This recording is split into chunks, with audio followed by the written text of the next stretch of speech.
اعوذ باللہ من الشیطان الرجیم بسم اللہ الرحمن الرحیم ربی شرح لی صدری یسر لی امری واحلل عقدۃ من لسانی یفقہوا قولی رب زدنی علما یا ربی لک الحمد کما ینبغی لجلال وجہک ولعظیم سلطانک۔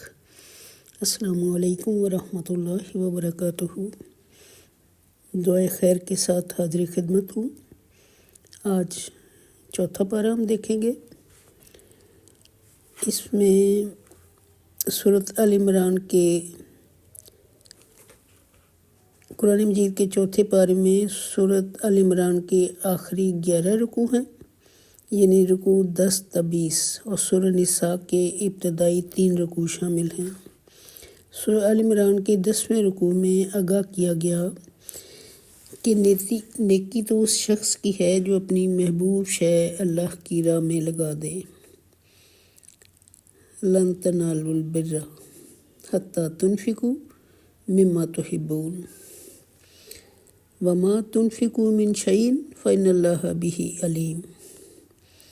تو اس بات کو سمجھنے کی کوشش کرنی ہے کہ ہم اپنی کون کون سی محبوب چیز اللہ کی راہ میں قربان کر سکتے ہیں۔ اسی رکوع میں حج کی فرضیت کا حکم آیا۔ اللہ نے ارشاد فرمایا، جو شخص مالی اعتبار سے بیت اللہ تک جانے کی استطاعت رکھتا ہو، صحت مند بھی ہو اور راستے میں حالات بھی پرامن ہوں، تو اس پر لازم ہے کہ وہ حج ادا کرے۔ اگر اس نے ایسا نہیں کیا تو گویا اس نے عملی اعتبار سے کفر کیا۔ اللہ تعالیٰ تو غنی ہے، اسے کسی کے حج یا عبادت کی حاجت نہیں ہے۔ جو شخص بھی نیکی کرتا ہے اپنے ہی بھلے کے لیے کرتا ہے۔ اس رکوع میں مسلمانوں کو اس سے بھی خبردار کیا گیا کہ اگر تم نے اہل کتاب کے ایک گروہ کی بات مانی تو وہ تمہیں کفر کی طرف لے جائیں گے۔ وہ خود تو گمراہ ہیں اور جانتے ہیں کہ ہم گمراہ ہیں، اب وہ تمہیں بھی گمراہ کرنے پر تلے ہوئے ہیں۔ اور رکوع نمبر 11، اس میں روز قیامت کا تذکرہ ہے کہ اس میں کون کامیاب ہوگا۔ مسلمانوں کو کامیابی کے لیے ایک لائحہ عمل دیا گیا۔ اس کا پہلا نقطہ یہ ہے کہ ہر انسان اپنی ذاتی زندگی میں اللہ کا ایسے تقوی اختیار کرے جیسے کہ تقوی اختیار کرنے کا حق ہے، یعنی اللہ کی نافرمانی سے بچے۔ اور دوسرا نقطہ یہ ہے کہ تمام مسلمان قرآن کی بنیاد پر آپس میں متحد ہو جائیں اور اپنا مشن بنا لے کہ ہم نے قرآن مجید کو پڑھنا ہے، سمجھنا ہے اور اس کی تعلیمات پر عمل کرنا ہے۔ آپ سب لوگ اپنے آپ سے سوال کیجئے، کیا آپ اس نقطے کو سمجھیں گے؟ اس کے اجتماعی احکامات کے نفاذ کے لیے اسٹرگل کریں گے اور اس کی تعلیمات کو پوری دنیا میں پھیلانے کا مشن بنائیں گے۔ یہ مشن تمام مسلمانوں کو متحد کر دے گا اور آپس کا جو باہمی انتشار ہے اللہ کے فضل و کرم سے وہ ختم ہو جائے گا۔ اسلام قبول کرنے سے قبل صحابہ کرام منتشر تھے اور قرآن کی خدمت اور اس مشن نے ان سب کو بھائی بھائی بنا دیا۔ اور تیسرا مین پوائنٹ یہ ہے کہ متحد ہونے کے بعد مسلمان باہم مل کر جماعت کی صورت میں لوگوں کو قرآن کے مشن میں شریک ہونے کی دعوت دیں، نیکیوں کو پھیلائیں، برائیوں سے روکیں، اور ان کو بشارت دی گئی کہ اس سہ نکاتی لائحہ عمل کو اختیار کرنے والے ہی روز قیامت کامیاب ہوں گی۔ تو اس 3 نکاتی پروگرام کو آپ نے سمجھنا ہے اور اپنی زندگی کو کامیاب کرنا ہے۔ رکوع 12 میں امت کے دور زوال میں کرنے کے کام بتائے گئے ہیں۔ یہود اللہ کے غضب کا شکار اور ذلت و رسوائی سے دوچار ہیں۔ اس کا سبب یہ ہے کہ انہوں نے اللہ کی نافرمانی کی، انبیاء کو جھٹلایا اور بعض انبیاء کو شہید کر دیا۔ البتہ ان میں بعض صالحین اور اللہ کے محبوب لوگ بھی ہیں اور یہ وہ ہیں جو قرآن پر ایمان رکھتے ہیں، رات کے اوقات میں آیات قرآنی کی تلاوت کرتے ہیں اور اللہ تعالیٰ کے احکامات کے سامنے سر جھکا دیتے ہیں، نیکی کا حکم دیتے ہیں، برائی سے روکتے ہیں، بھلائی کے کاموں میں ایک دوسرے سے آگے نکلنے کی کوشش کرتے ہیں، یعنی فاستبقوا الخیرات۔ اور ان کا یہ طرز عمل اخلاص کے ساتھ اللہ کی رضا کے حصول کے لیے ہے۔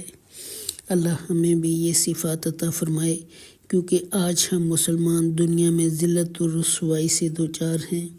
ہمارے وہی جرائم ہیں جو اس سے پہلے یہود کے تھے۔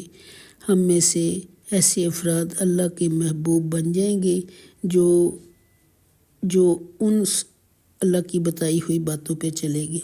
اگر تو ہم اللہ کے محبوب بننا چاہتے ہیں تو ہمیں قرآن پر یقین رکھنا ہے، ایمان لانا ہے، کائنات کے تمام گوشے گوشے میں اللہ کے حکم کو پھیلانا ہے، نیکی کا حکم دینا ہے، برائی سے روکنا ہے۔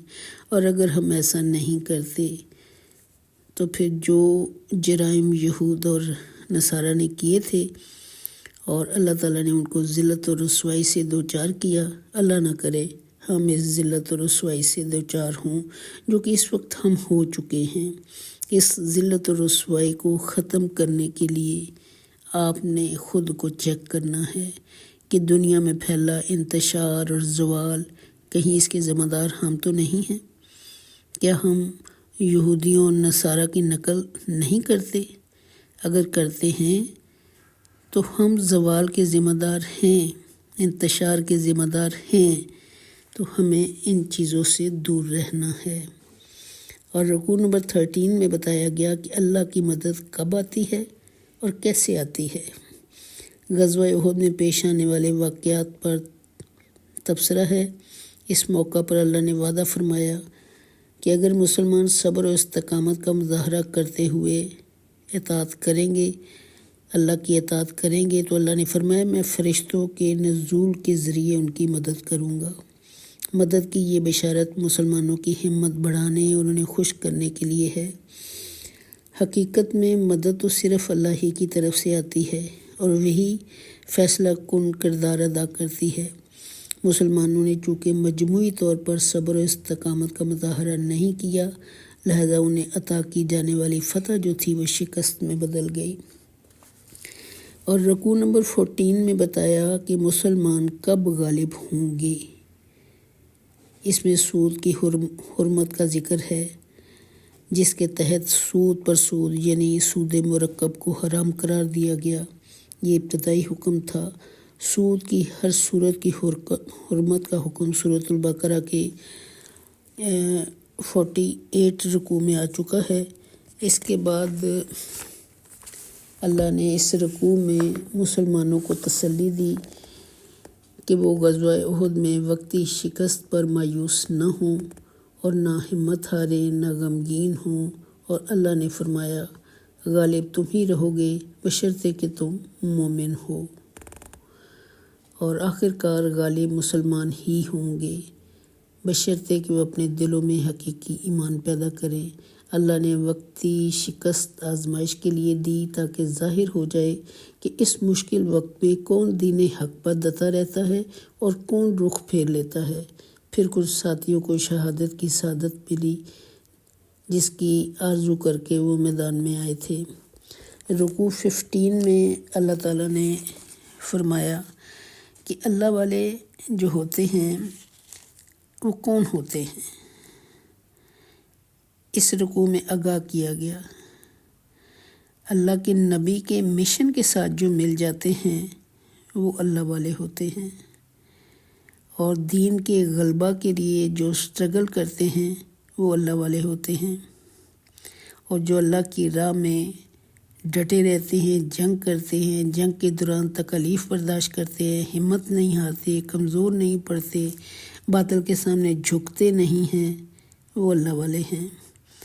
اور وہ دعا کرتے ہیں اے ہمارے رب بخش دے ہمارے گناہ اور وہ زیادتی جو ہم نے اپنے معاملات میں کی، اور ہمارے قدموں کو اور ہمارے قدموں کو مضبوط فرما اور ہماری مدد فرما کافر قوم کے مقابلے میں۔ تو اللہ تعالیٰ ان لوگوں کی مدد کرتا ہے جو اللہ پہ یقین رکھتے ہیں۔ اس کے بعد رکوع 16 میں بتایا گیا کہ اللہ نے اپنی مدد کا وعدہ سچا کر دکھایا، جب کہ وہ کافروں کو بے دریغ قتل کر رہے تھے۔ البتہ جب چند ساتھیوں نے نظم کی خلاف ورزی کی اور فتح کی جلدی میں اپنے امیر کی نافرمانی کر کے مسلمان لشکر کی پشت پر واقع وہ درہ خالی کر دیا، تو پھر شکست میں جو فتح تھی وہ شکست میں بدل گئی۔ اسی طرح سے کفار نے حملہ کیا اور مسلمانوں کو شدید نقصان اٹھانا پڑا۔ گویا اس رکوع میں نظم کی اہمیت کو واضح کر دیا گیا، یعنی ڈسپلن لائف۔ اللہ ہمیں غلبہ دین کی جد و جہد میں نظم و ضبط کی پابندی کے ساتھ محنت کرنے کی توفیق عطا فرمائے۔ ہمیں اپنے گھروں میں بھی نظم و ضبط کا مظاہرہ کرنا ہے اور ڈسپلن لائف گزارنی ہے۔ اللہ تعالیٰ ہمیں توفیق دے۔ اس کے بعد رکوع نمبر 17، اس میں نبی پاک صلی اللہ علیہ وسلم کی تعریف کی گئی۔ آپ صلی اللہ علیہ وسلم مومنوں کے حق میں انتہائی نرم مزاج تھے۔ اگر آپ صلی اللہ علیہ وسلم سخت گیر ہوتے تو ساتھی آپ صلی اللہ علیہ وسلم کے پاس سے منتشر ہو جاتے۔ نبی پاک کو تلقین کی گئی کہ ساتھیوں کی نظم کی خلاف ورزی کی غلطی معاف کر دیجیے اور ان کے لیے اللہ سے بخشش طلب کیجیے اور ان سے معاملات میں مشورہ کر کے ان پر اعتماد کا اظہار کیجیے۔ البتہ جب آپ فیصلہ کر لیں تو پھر اللہ پر توکل کریں، بھروسہ رکھیں۔ اللہ کس کو پسند کرتا ہے؟ بھروسہ کرنے والوں کو، توکل کرنے والوں کو اللہ پسند کر لیتا ہے۔ اس حقیقت کو یاد رکھیے کہ حق اور باطل کے معرکہ میں فیصلہ کن شے کیا ہے؟ اللہ کی مدد۔ یہ حاصل ہو تو کوئی شکست نہیں دے سکتا۔ اس کے برعکس اگر اللہ کی مدد شامل حال نہ ہو تو کوئی مدد نہیں کر سکتا۔ اور اسی رکوع میں مزید فرمایا کہ جو سعادت مند اللہ کی راہ میں شہید ہوں انہیں مردہ نہ سمجھو، وہ حقیقت میں زندہ ہیں، اللہ کے عطا کردہ رزق سے لطف اندوز ہوتے ہیں اور اپنے ساتھیوں کے بارے میں خوشخبریاں سن رہے ہیں۔ جو بعد میں شہید ہو اس کے ساتھ آ ملیں گے، ساتھ ہی اللہ کی طرف سے مزید نعمتوں کی بشارتیں حاصل کر رہے ہیں۔ اللہ ہم سب کو شہادت کی موت عطا فرمائے، آمین ثم آمین۔ ہم سب کے دل میں یہ تڑپ، یہ شوق ہونا چاہیے کہ اللہ ہم کو بھی شہادت کا رتبہ عطا فرمائے۔ اور رکوع نمبر 18 میں بتایا کہ اللہ ہمارے لیے کافی ہے، نو ڈاؤٹ اللہ ہمارے لیے کافی ہے۔ آپ بھی اپنے آپ سے پوچھئے۔ صحابہ کرام کی اس رکوع میں تحسین فرمائی گئی۔ وہ غزوہ احد میں شکست کے صدمہ سے نڈھال تھے اور ان میں سے کئی زخموں سے چور تھے۔ اس کے باوجود جب اللہ کے رسول صلی اللہ علیہ وسلم نے انہیں دشمنوں کا تعاقب کرنے کا حکم دیا تو فوراً اس کے لیے نکل کھڑے ہوئے۔ اللہ نے انہیں اجر عظیم کی بشارت عطا کی۔ اس موقع پر راستے میں قافلہ والوں نے انہیں ڈرایا کہ تمہارے دشمن زیادہ تیاری کے ساتھ حملہ کے لیے آ رہے ہیں، تو انہوں نے بڑا خوبصورت جواب دیا، حسبنا اللہ و نعم الوکیل، ہمارے لیے اللہ ہی کافی ہے اور وہ بہترین کارساز ہے۔ ان کی اس بات پر اللہ تعالیٰ بہت خوش ہوا اور ان سعادت مندوں کو بہت بڑے اجر و ثواب اور فضل اور اپنی رضا کے حصول کی خوشخبری دی۔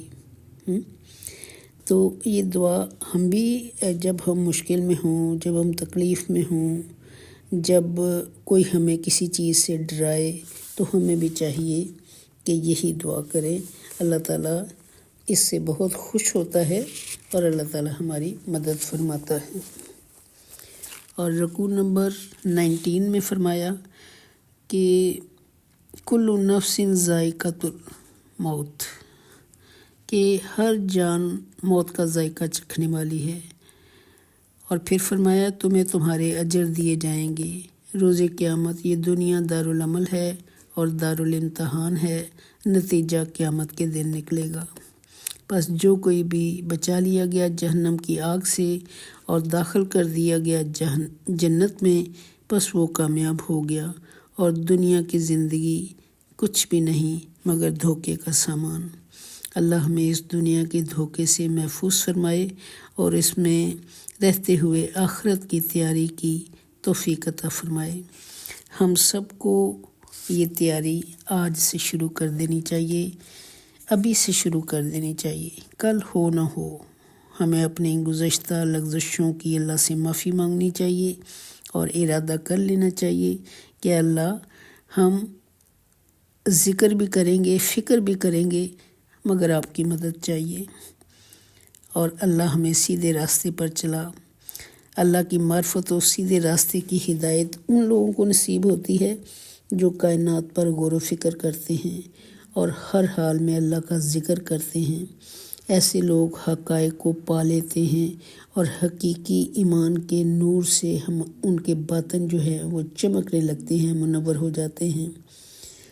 وہ اللہ سے باتیں کرتے ہیں، اللہ سے دعائیں کرتے ہیں، اے ہمارے رب بخش دے ہمارے گناہ اور دور کر دے ہم سے ہماری خطائیں، ہمیں وفا دے نیکوکاروں کے ساتھ، اے ہمارے رب ہمیں عطا فرما وہ سب کچھ جس کا تم نے ہم سے وعدہ کیا، اپنے رسولوں کو ذریعے، اور رسوا نہ کر ہمیں روز قیامت۔ بے شک اے اللہ تو اپنے وعدے کے خلاف کرنے والا نہیں ہے۔ اور اس رکوع میں آخر میں اہل ایمان کو تلقین کی گئی کہ وہ کفار کے مقابلے میں ڈٹے رہیں، نظم و ضبط کی سختی سے پابندی کریں، اللہ کا تقوی اختیار کریں، اور اسی تقوی میں کامیابی ہے۔ یہ سب کو سوچنا چاہیے، مجھے بھی، آپ کو بھی۔ اگر ہم کامیاب رہنا چاہتے ہیں، اگر ہم کامیاب ہونا چاہتے ہیں تو ہمیں تقوی اختیار کرنا ہے۔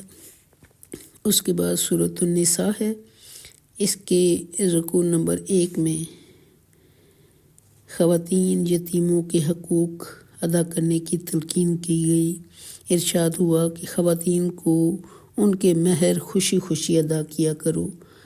مردوں کو 4 نکاحوں کی اجازت دی، مگر اس شرط کے ساتھ کہ وہ تمام بیویوں کے درمیان عدل کریں۔ اگر وہ عدل نہیں کر سکتے تو پھر 1 نکاح ہی کافی ہے۔ حکم دیا گیا کہ وراثت میں سے خواتین کو بھی ان کا حصہ دیا جائے، یتیموں کا مال ناحق نہ کھایا جائے۔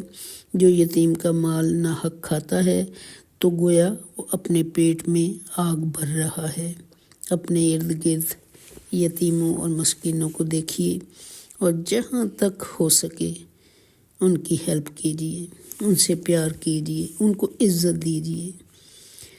اور اس سورہ کے دوسرے رکوع میں وراثت کے احکامات بیان ہوئے۔ ان احکامات پر عمل کرنے والوں کو جنت کی بشارت دی گئی، اور ان احکامات کی نافرمانی کرنے والوں کو جہنم کی آگ میں جلنے اور ذلت والے عذاب سے دوچار ہونے کی وعید سنائی گئی۔ یہاں بھی ہم سب کو سوچنا ہے۔ اس کے بعد رکوع نمبر 3، اس میں اللہ تعالیٰ نے بیرا روی سے منع فرمایا، زنا سے منع فرمایا، ہم جنس پرستی سے منع فرمایا، گناہوں پر فوری اور سچی توبہ کرنے والوں کو یقین دلایا کہ اللہ ان کی توبہ ضرور قبول کرے گا اور ان پر نظر کرم بھی فرمائے گا۔ توبہ میں تاخیر کرنے والوں کو خبردار کیا کہ اگر موت کے وقت توبہ کی تو وہ ہرگز قبول نہ کی جائے گی۔ اس رکوع میں اللہ نے ایک بار پھر بیویوں سے حسن سلوک کرنے کی تلقین فرمائی۔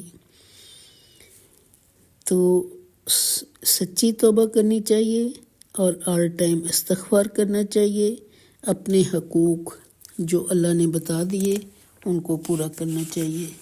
اللہ تعالی ہمیں توفیق دے کہ ہم ہر وہ کام کریں جو ہمارے اللہ نے ہم سے چاہا، جو ہمارے نبی نے ہمیں کر کے دکھایا صلی اللہ علیہ وآلہ وسلم۔ اگر ہمیں اللہ کی محبت چاہیے، اگر ہمیں جنت چاہیے تو ہمیں یہ سب کچھ کرنا ہوگا جو اللہ نے قرآن میں ہمارے لیے احکام کی صورت میں ہم تک پہنچا دیا۔ اگر ہم ان احکام کو اپنی زندگی کا مقصد بنائیں گے، اگر ہم ان احکامات کو خوش دلی سے اور خوشی سے قبول کریں گے تو انشاءاللہ یہ ہمارے حق میں بہت بہترین ہوگا۔ اللہ تعالیٰ کی توفیق سے ہی ہم کر سکتے ہیں، لیکن ہمارا ارادہ ضرور ہونا چاہیے کہ ہم اپنی زندگی کا ہر وقت، زندگی کا ہر لمحہ کوشش کر کے اپنے اللہ کی محبت میں اور اللہ کی یاد میں گزاریں۔ اللہ تعالیٰ ہمیں توفیق دے گا انشاءاللہ۔ ہمیں ضرورت ہے کہ ہم اس کام کے لیے اپنے آپ کو ہمیشہ تیار رکھیں۔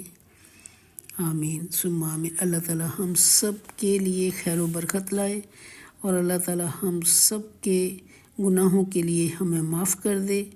رمضان المبارک معافی کا مہینہ ہے، ذکر کا مہینہ ہے، توبہ کا مہینہ ہے، محبتوں کو پانے کا مہینہ ہے، اور اللہ تعالیٰ کی رحمتیں لوٹنے کا مہینہ ہے۔ تو لہٰذا سب لوگوں نے اس چیز کے لیے ہر ممکن کوشش کرنی ہے کہ ہم اچھے طریقے سے کام کر سکیں۔ سبحانک اللہم و بحمدک نشہد ان لا الہ الا انت نستغفرک و نتوب الیک۔ السلام علیکم ورحمۃ اللہ وبرکاتہ۔